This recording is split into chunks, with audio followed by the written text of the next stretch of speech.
Hey friends, I am sorry it's taken me so long to come and share a little bit more with you. I wanted to do so at my first opportunity. We've had a couple of really big days over in Cochise County, in the offices and in meetings, and I wanted to just share with you what has been going on with regards to the future of the Miracle Valley Bible College property that A.A. Allen founded and established. And I I think we could probably share all sorts of things because there's just been so much that's happened, but I want to see if I can be as concise as possible and just share your thoughts. And if you're not aware of who I am, I'm A. Allen's great granddaughter, Rebecca Allen Jones, and I'm so glad that you're here. Please do share this video if you'd like to. We'd love that. You can learn a little bit about what we're doing. My members of my family, some of my people in my team that we've pulled together have organized a team, a nonprofit organization, and you can see it over on Miracle Valley Oasis Center.com. That's Miracle Valley Oasis Center.com. And what we're doing is we are, first of all, trying to help save the Miracle Valley Bible College property. All of these buildings, there's about 10 buildings that are really beautiful and historic, but they've really been through a lot and not been able to be maintained properly because it's been a huge undertaking and previous owners have not been able to achieve that fully. And so it's come into state ownership, and the county is trying to figure out what to do about the future of this property. And so there's been some discussion about demolishing buildings in order to just move on. And that has partly come into place because there's been a misunderstanding that's come forward. After A. Allen died, my great-grandpa, when he passed away in 1970, the property then was in the nonprofit, and it was something that Don Stewart came in and led. He was somebody who had been being mentored by A. Allen for some years, and so he was 30 or so at the time, and he was a young man that he just came in and tried to do the best that he could, like any person that was in that situation. It was a really huge ministry to be stepping into those shoes with, and he eventually moved out of the area, and the property went into various hands over the years. And along the way, in 1982, there was what is referred to as the Miracle Valley Shootout. It's a really, really tragic thing that happened. There was a racial conflict that occurred in Miracle Valley, and it was between the sheriff's department and members of a local church. Some refer to it as a cult, some refer to it as a church. I don't know that I would be the judge of what their belief systems were, but what I will say is that there was some concerning beliefs coming out of their organization. They were a group that came from Chicago, and their leader was certain and declared that A. Allen's following would follow her if she came and took over Miracle Valley. That's what she said, was that she was going to take over Miracle Valley, which obviously is concerning behavior. But she came and brought many people from her group with her, and in 1982 this racial conflict swelled up and people died, and it was super tragic. There was some really sad stuff that happened, and as a result of that, then later on there was no real justice that happened. And so we find that people were hurt, and there were people that went through terrible tragedy, and then there wasn't actually justice, and that really left the community with a lot of pain to process. And it's been really sad to see what that's done in the community. But I think that one of the things that is super important to make clear is that this woman who communicated this, she had no association with A.A. Allen at any time. nor his ministry, nor the Bible college. She was simply in Miracle Valley, and her organization was actually meeting across the street in the estate in another building. She never owned or was involved with the Bible college property across the street, which is where my great-grandpa's ministry was. There was no association at all. And I can say that not only as a family member, but also as one of the world's leading experts history-wise on the history of Miracle Valley and of A.A. Allen. And so what I would say is that was super tragic, super tragic. But the community has to heal from something that happened, and that's not going to happen by simply demolishing something. We can't demolish things and erase history in order to heal.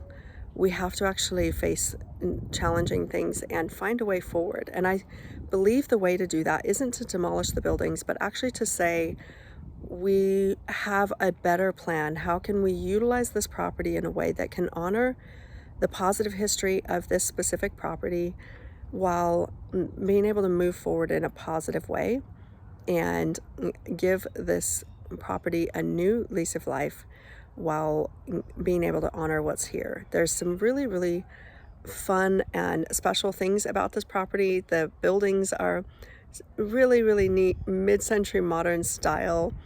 That iconic dome in the Tabernacle building, it's a really special property. And there's also the history of the property that comes with the nature of what A.A. Allen was doing in his ministry and the impact that he was having on the world and on the nation, Arizona. God was doing amazing things through his ministry, and we can't necessarily erase history in order to heal. So I am grateful that the community is having a discussion about this and is dialoguing about something that's really painful and being willing to be open in the midst of a really emotionally painful thing. It can be real easy to say, let's shut this down, let's just demolish this, let's forget it ever happened.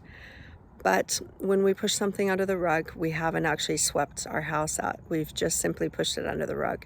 And so I want to encourage us all to move forward in a positive way. And so we've got a organization ready because we want to purchase this property. We want to fix it up. We want to invest in it.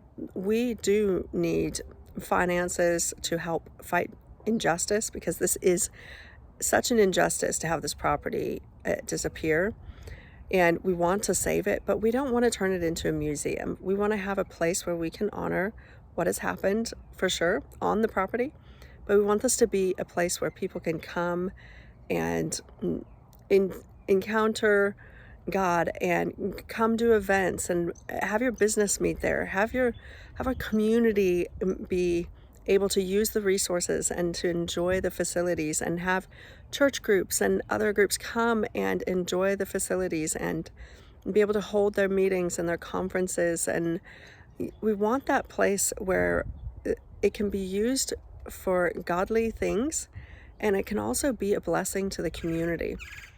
We want those amazing features that can allow for us to have facilities that the community can benefit from, jobs and opportunities and buildings and meeting rooms and things that can actually make a difference in the community and can also be a real blessing to people from a bit further away that can come. And that will then sustain the property and make it able to be preserved for the future.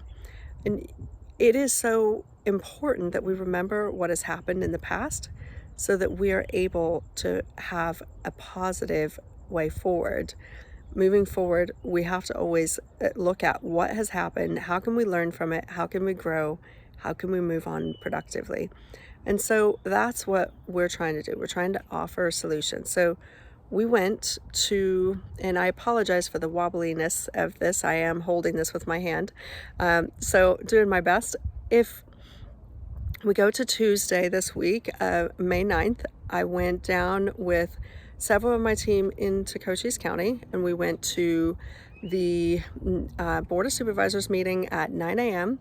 on Tuesday, and that meeting was really wonderful. We had several people that spoke and were able to share their concerns for the property and the future of it. And then we spoke with various people in the county throughout the day. We went to the records office looking for historical information because, excuse me, I am going currently through the process of helping give some useful information to the State Historic Preservation Office, who is in the process of making a determination as to the historical nature of the property and whether or not A.A. Allen was a significant person, in which case would this potentially be listed as a national landmark. Now, whether it is listed or not, the determination as to whether it's historically significant is really critical at this time, because this is the difference as to whether or not the state is required to treat this property with special care or it can simply just demolish things without recourse. So if it does turn out that they do actually find this to be historic, at this point they believe that it could be, and they're having a conversation to determine if it is in fact potentially historic. If that is the case, there would be a potentially 8 or 9 month process of going through historic significance documentation and review at different levels all the way up to the national board that would help make that determination. And really the state doesn't need to go and stick with that whole process. If they don't want to demolish, they can actually pull out of that conversation at any point and sell the property, but they have to do it meaningfully because it will have that potentially historic label, if you will. So it's really a significant part of this discussion that everyone is having right now is this historic? Now, we believe that it is historic, but the question is it historic according to the National Landmark registration process and criteria? And that will then govern whether or not the state has certain obligations according to the property in what they do because they currently own it. What do they do with this property as a result of that? So we are here to serve. We're not here to label the, or should I say, we're not here to labor the county with all sorts of paperwork or problems. What we want to do is ask them to be meaningfully considerate with the property and to consider this a special property and to treat it with respect and care.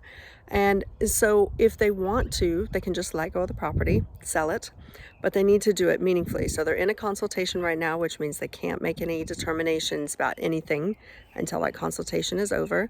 And I am doing my best to help support the state and county by offering my historian skills and experience to be able to give them information that they need in order to make that determination. So, prayers appreciated as I write, that I would know exactly what to say so that they can be served well with their determinations that they're working through.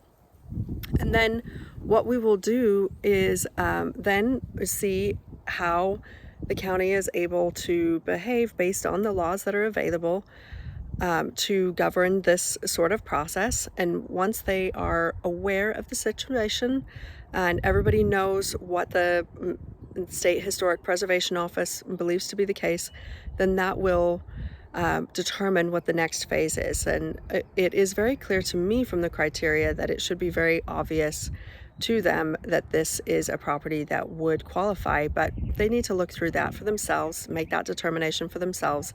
And so I would like to just really support them and serve them in that process. And ultimately, this then means that it does open a window where they need to make a decision about how they're going to meaningfully sell this property, because if it is in fact listed as potentially historic, then they have a responsibility to ensure that it doesn't accidentally go into the wrong hands. This is another statute, and they're not allowed to let it just slip into anyone's hands and then be inadvertently sold in a way that would mean that it would not be taken care of. So the process is so unusual that when we got into those afternoon meetings and people were looking at this process, they did actually, in fact, not understand the full scope of the laws that are there. And that is something that you have to dig real deep for, because this is a very unusual circumstance. So it is completely understandable that they didn't quite understand the full scope of all of the laws that are to govern this particular type of circumstance, because they're very unusual. But we're in an unusual circumstance, and we've got a property that may require special care. And so I would just ask you, let's pray for these people who are making some big decisions about this property, that they can do it meaningfully, that they have the wisdom and insight and guidance that they need to be able to make good decisions for this property and its future. And if that means that they then need to sell this meaningfully, we have offered to be part of that solution. Our nonprofit church organization is there to serve, and we want to be part of the solution. And ultimately, as I mentioned to them in my morning call to the public on Tuesday morning, I said, look, my family was trusted to help this community thrive in the past, and we can be trusted again.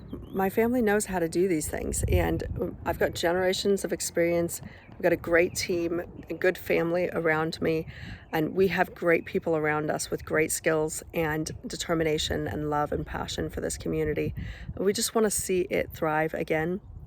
We want to see this community be able to turn a new leaf and be able to move past the pain and traumas and the difficult things that we've been through without having to bury history, to be able to honor what has gone right, and to be able to turn a new leaf together and have a positive place to come and have a coffee, sit by the pool, have fun, enjoy life together, and have a more meaningful and enjoyable life together, a better quality of life together.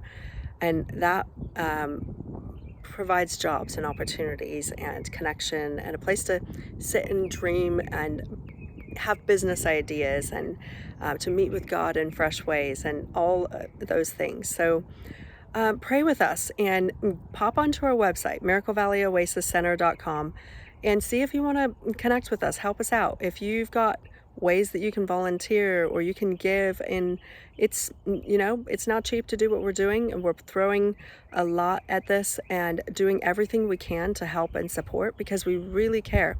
And I want to also say that there have been a lot of questions as to why we didn't get involved while there were taxes owed on the property before it got taken by the state for not paying those taxes. And the reason why we didn't do that is because we didn't know. And more importantly, we wouldn't go and pay someone's taxes in order to foreclose on them, which is what was suggested as the solution. That's not our style. We don't see somebody in a broken or difficult moment financially and take advantage of the situation and take something from them. That's not really our way of handling things. We love to honor people and love on them and take care of them. And I think we would have come alongside and found a good way that everybody could win to help and support. But I don't believe we would have been in a situation where we would have thrown a bunch of money at something that was going on. But I do believe that we would have definitely tried to find a solution without trying to take property from someone, because that's not really our heart. But I will say that had we known, we certainly would have made ourselves available to try and find a solution. But we find ourselves in this situation now that we are aware. We're here. We are very happy to help, and we've spent decades interested in this. The property did not come into Allen hands when A. Allen died. It went with the ministry, and the person that was running the ministry was Don Stewart, so he was leading it at that time, and then it went into other hands from there. And so we would like this opportunity to be able to step in, and for those of us that are able to be a part of this, we would so love that opportunity to love on this community and preserve this amazing historic property from it being in a really bad way. And what I can say is that the property really needs help. This is not a small project, and we're not daunted by it. We recognize that it's a big project, but nothing's too big for God, and nothing's too big for a bit of determination and elbow grease. And we can do this, but it is getting to a point where it is kind of now or never, really. We need to look after this property while it can be looked after. And so please visit our website. Please share this video. Please share our story with people, and come join us if you've got ways that you can help us, skills that can be used, and experience, knowledge, anything. Please get in touch. I would so love to hear from you. Give us an email or message us, anything, and I look forward to hearing from you soon. Take care.